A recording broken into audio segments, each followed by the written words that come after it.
Today's video is going to be about the Old Timer Outfitter full tang knife.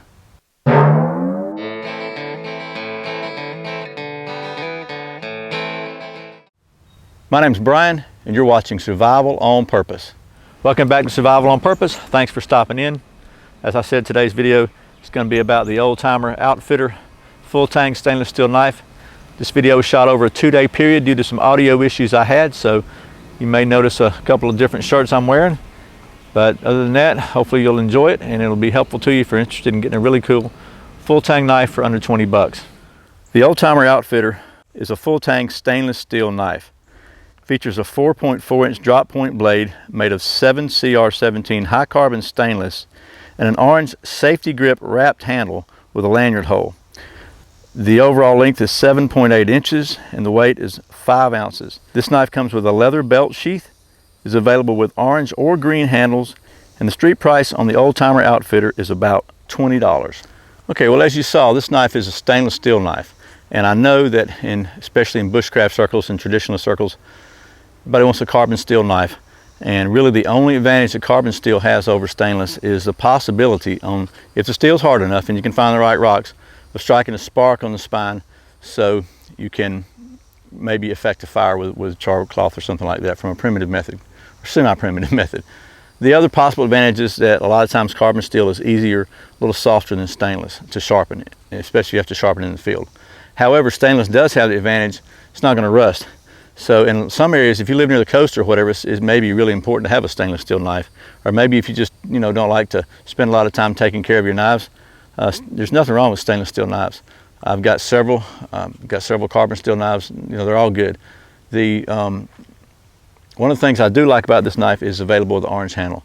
So for me, that's really great because I drop my knife or lay my knife down if I'm working in the leaves or woods, especially in the eastern woodlands where I live in Georgia. There's a lot of leaf litter on the ground. It's really easy to lose a natural colored knife. You're not going to lose this one, hopefully. So that's another advantage to having this. But I want to show you that this knife, by the way, is made by Sheath. Sheath is an Old Timer, are both owned by Taylor brands. I want to talk a little bit about the full tang, wrapped versus unwrapped. So let me stick this sheath here for a minute. So this knife has a full tang, which means the tang extends all the way to here, but it is wrapped. You'll notice on some knives you can actually see the exposed metal all the way down. It's just got 2 scales bolted on the sides of it. This knife is wrapped all the way around, which again has pluses and minuses. The negative to that may be that it's easier to damage it. You can't really beat on the end of it and hammer on the end of it as much as you could with an exposed tang. It gives you something to really hit on. This knife's not designed for that. So, and that's really the only real advantage I can think of to it. And maybe you can replace the scales also on a exposed tang knife, which means if you want to change the handles or scales, it's possible sometimes to do that. One of the advantages of a wrapped tang is it gives you a really comfortable grip.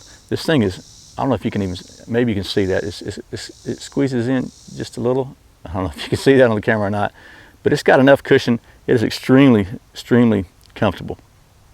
Really, really grippy. You're not going to lose this thing. Almost sticks to your hand. It's super, super soft.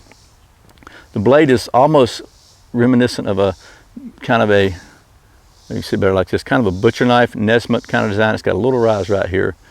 It appears to have a very sharp spine, and we're going to take a look at that in a minute. But all in all, I really like this little knife. And again, this is around 20 bucks. 20 bucks, a full tang knife. It's pretty cool, pretty good deal. Again, and this is going to be typical of most of the knives in the $20 price range. I'm not really thrilled with the sheath. It is a leather sheath, which is fine. It's got a welt in it, so you don't have to worry about cutting the stitches. It's stitched very well.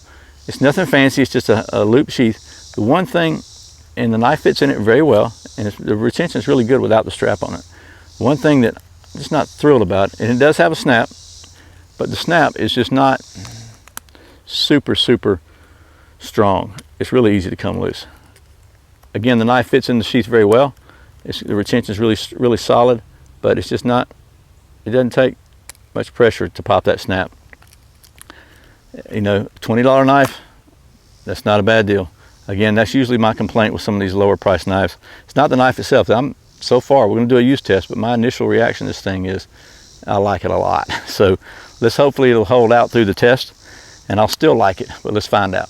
Okay, we'll do a little chopping, small chopping. This is only a 5-ounce knife, so it's not really big. It's not a big chopper. It's more of an all-around, you know, knife, 4.5-inch blade. So I'm not going to try to chop a tree down with it. I can tell you right now, though, I don't want to get ahead of myself, but I like the balance of this knife. That's all I'll say right now. So I'm just going to take a little small piece of wood here, small limb, and see how well it'll chop.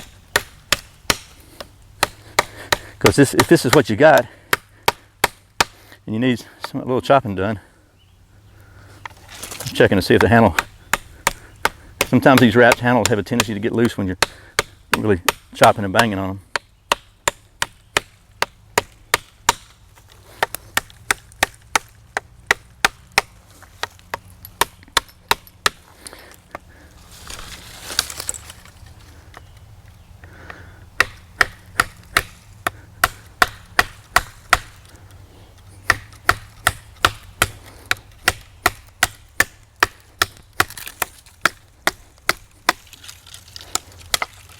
Okay, so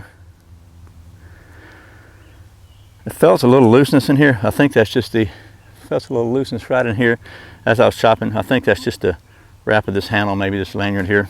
So all in all, okay, I mean, that's all you can expect out of a knife this size. Did a pretty good job, so let's go ahead and try something else. Okay, so one of the things that typically I try to do in every knife review, and it's not something I do on a regular basis actually in the field other than small stuff, and that's baton. I actually do use the batoning technique a lot when I'm building fires and preparing kindling and stuff, but generally it's with smaller pieces of wood just to really get them even smaller to make some tinder and kindling. I'm going to have an axe or saw most of the time. Anything larger than maybe 1.5 inches or so, I'm probably going to use that. But if you're stuck in a survival situation and this is your knife, then you want to make sure you can probably at least baton something a couple of inches big so you can try to get yourself some firewood or start a fire. In this case, I'm going to do this. You can see this is about 1.5 inches diameter. This is actually a couple of pieces I split out the other day, half. I don't have any full pieces, so we're going to use these. I think they're pretty solid. You can see it's got a knot in there. Pretty good size. It should be a good test of this size blade. I mean, really, you wouldn't want to go much bigger than this anyway. So we'll try from here and see what happens. Let me find my baton.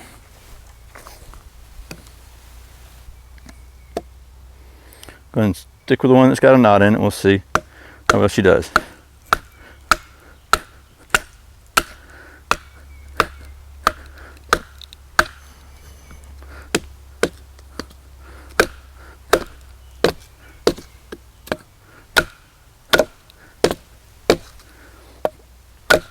One of the dangers of batoning is, of course, especially if you're in a survival type situation, is that you wind up damaging your blade. And then you don't have a blade, and you really need one. I'm going to go ahead and bang on this handle a little bit.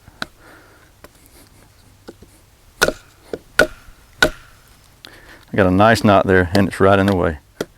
So this will be a good test of this one, because I had one knot this way and another knot right here. I'm trying to split, so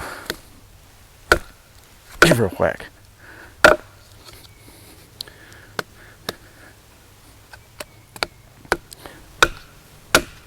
See what's happening? Every time I hit that, it's banging back and hitting my knuckle right there. Oh, feel sorry for me. All right, so you see that went the knot though, so did a pretty good job. And really, I want to show you this. The only issue is got a little bit of a split right here on the handle, and I'll live with that. I think that obviously this knife is probably beyond what this knife is intended to do. It's a knife, not an axe, but in an emergency situation, I had to get the job done. Everybody likes it when I bleed, I don't know. Just gonna try to make a little feather stick here. Try to get this thing where I can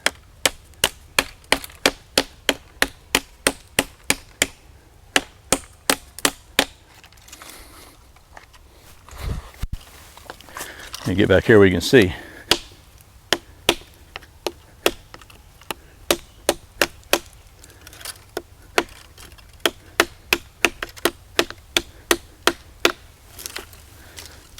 Okay.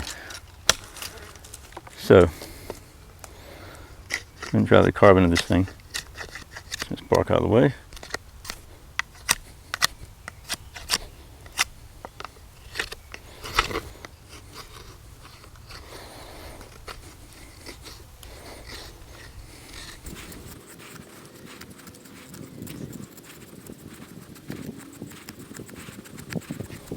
Pretty good, actually.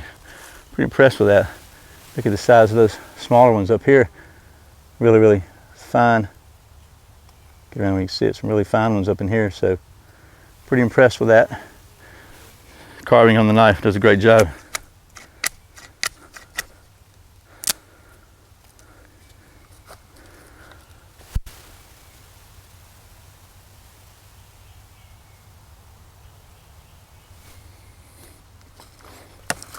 Okay, so as I showed you, this knife is probably, oh gosh, I didn't show you this, but this knife is probably a little over 1/8 of an inch thick. Very, very sharp spine. It's got a little bit of a kind of indentation here. So we're going to see if that's a perfect spot to use a fire steel or ferro rod. Oh, look at that.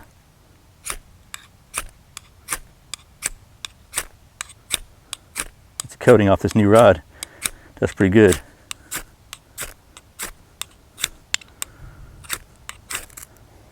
Okay, so I can't complain there. And by the way, anybody that says stainless steel won't strike a ferro rod, you can tell them sometimes it will. Oh, and that's a little sneak peek, by the way, at my BCB fire steel with accomplice. There'll be another video coming up about that one. Okay, one other thing I wanted to show you about this knife is it's very well balanced.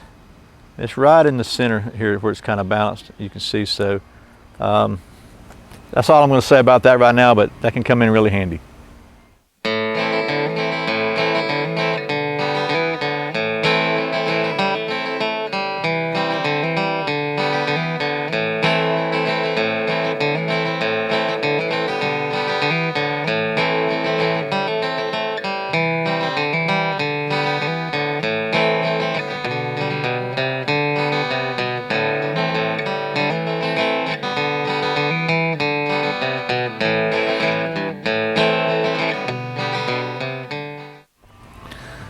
Okay, so this is day 2 of this filming.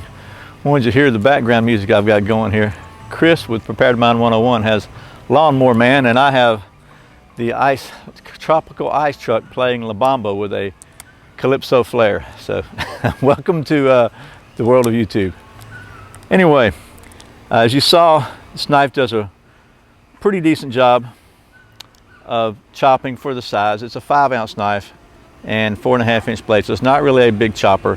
If you're going to try to chop some really small stuff, kindling or whatever, it'll probably get the job done. It's not going to be a great chopper again, but for its size it does okay.